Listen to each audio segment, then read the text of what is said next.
Glass, written and directed by M. Night Shyamalan, is the sequel to both Unbreakable and Split, and follows three people with extraordinary capabilities like something out of a comic book. These three individuals eventually end up in an institution that seeks to rehabilitate them from the mindset that their abilities are anything outside of normal human potential. Well, before long, Mr. Glass, played by Samuel L. Jackson, teams up with the Beast, played by James McAvoy, and they attempt to escape this mental institution, as does Bruce Willis's character David Dunn. As the movie progresses, these three characters try to figure out what they really are and what they are capable of. Alright, so even though Glass was released in January, which can oftentimes just feel like the part of the year where movie studios dump movies that they don't think are going to be any good, or movies that they don't think are going to make any money at the box office, Glass never felt like one of those movies at all, more so like the opposite of that.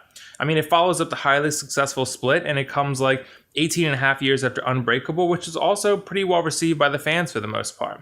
I really like Split. I saw it twice when it came out, and I actually went back and watched Unbreakable after that end credit scene because I wanted some context for what was going on with everything. And, I think there's a lot that goes into this type of movie, considering there was a lot of build-up and a lot of hype, and I just wanted to see what M. Night Shyamalan was going to do with these three characters and just this universe in general, and just see how he was going to connect it all thematically.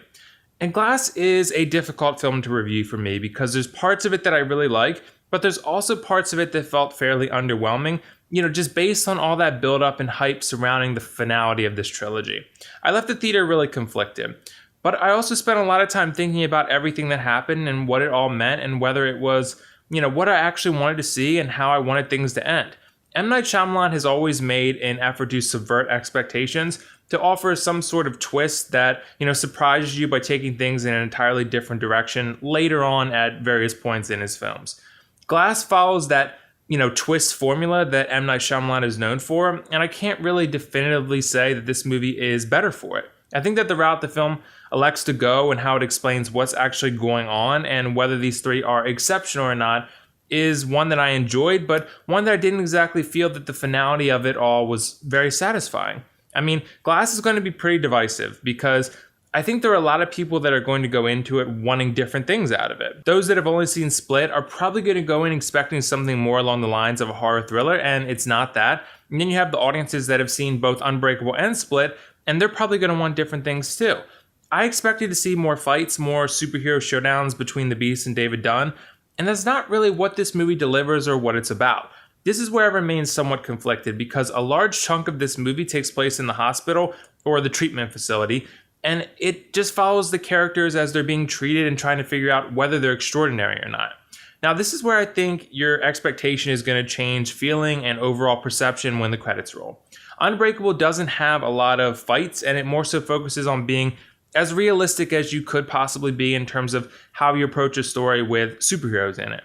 Glass is way more focused on addressing the question of, are these actually superheroes, than it is showing you a lot of high energy, exciting action like you'd see in a Marvel or DC movie. And this is probably something we all should have been aware of going in, considering Unbreakable isn't really about excitement either, and this movie seems more like a sequel to Unbreakable than it does Split. The trailers gave me the impression that this movie would serve as the climax of the trilogy, the payoff and excitement for all the build-up that had come before, and in a way it does, but I still couldn't help but feel that there's a little bit of an anticlimactic feeling to the whole thing, which left a bad taste in my mouth. A big part of that stems from the ending, which I personally wasn't a fan of. I liked aspects of it, but I felt that the way the rug gets swept out from under the audiences, M. Night Shyamalan, when he's trying to subvert expectations a little bit too much. I think, again, this ending is going to be pretty polarizing. Some are going to love the boldness and creativity of it, others are going to feel underwhelmed by it. I feel the latter personally, but yeah, this was another situation where I just felt conflicted. Let's talk a little bit about the performances. Now, as expected, James McAvoy is as great as ever, and there's several scenes that are pretty much dedicated to just showing off how talented he is at, switching identities and playing different characters on the fly. Bruce Willis, I'd say, is fine. That's the best word I can think of to describe his performance.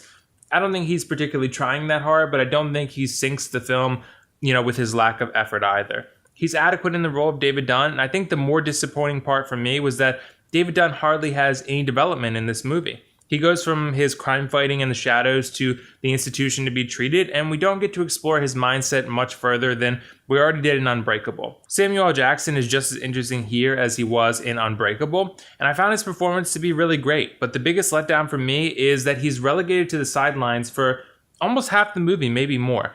The movie's called Glass, and there's definitely an effort to make his actions important, but he doesn't have a single line for maybe half the movie, which felt a little underwhelming to me. When he does finally participate, the movie goes up a notch because his intelligence and wit and even his villainous charisma is very fun. Sarah Paulson is good too. She plays the psychiatrist Dr. Ellie Staple. She plays a character that seemingly has good intentions, but one that you'll find yourself rooting against because she's standing in the way of some superhero fights, which is what a lot of people are going to want to see ultimately. And just so everyone's aware, I just want to reiterate that I have seen Unbreakable, and I do know that this trilogy is not entirely based upon excitement and superhero battles like I mentioned a Marvel or DC movie would be. But I just think that the marketing sort of led us all to believe that this movie would be one thing, and it turned out to be something different, which is M. Night Shyamalan in a nutshell, but still. I had a good time with it, and I think there's only one more thing that I think warrants discussing in a spoiler-free review like this one. I think the cinematography is a bit hit and miss. I liked it a lot sometimes, and I didn't like it so much sometimes. There's a lot of point of view shots that look very GoPro-like, and I'm not entirely sure why they're there. I think other than those, which show up too often, this movie is really well shot. I found myself really impressed with the way the movie visually establishes the characters and how they adapt to their surroundings in the treatment facility, and also the mannerisms and behaviors that illustrate, their personality and also how they come to terms with how and what they really are. Glass is a movie that does a lot of things well, and it does some things not so well in an effort to be subversive and creative. That's why it's a mixed bag to me. I wouldn't say I loved it, but I wouldn't say I hated it either. This is a hard movie to discuss without getting into specific spoilers. So yeah, ultimately, I think I've tried to stay as general as I could be here because this is a movie that I could very easily spoil for you if I get too specific.